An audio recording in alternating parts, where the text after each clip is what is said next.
So thank you, Dr. Parit. My next question again goes to Dr. Utkarsh. A lot of times, again, a lot of people from outside or surgeons or maybe pediatricians for that matter advise patients in early childhood, maybe a 5-year or a 6-year-old patient, saying that your child might require a surgery, but you'll have to wait till the growth period ceases. So a lot of times the patients, when they come to us, they have already past that age, like the growth is already is over at 16 or 17 years of age, and at that point in time their discrepancy is massive. So is there a role of early diagnosis or early intervention in patients having underbite, or we have to correct them after the growth period is over?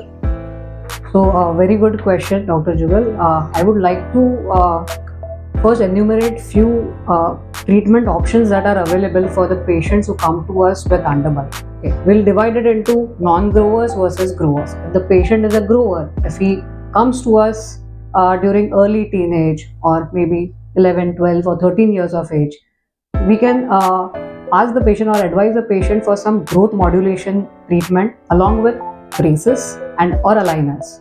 A growth modulation treatment or maybe some appliance therapy like chin cap, face mask, reverse twin blocks. If the patient has prognathic lower jaw, if the patient has retruded upper jaw, we can also include some expander treatment therapies for them. Now again, if the patient is a non-grower, that is, if he comes in late teenage after his jaws ceases growth potential or the growth is over for the jaws, what options are available are either braces or aligners or surgery. Surgery which includes corrective jaw surgeries that Dr. Parit will explain in much detail. Now early intervention is definitely recommended. Early intervention, see, what happens is when you identify the problem early, the severity of the problem reduces.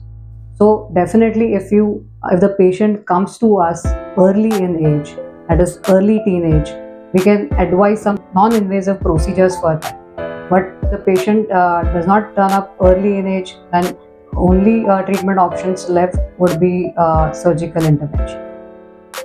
Alright, so a very valid point to take note of, that as soon as you see the deformity, as soon as you see that the patient is developing an underbite, that particular point is the ideal point or the optimal point for you to go visit an orthodontist or a surgeon or a maxillofacial surgeon.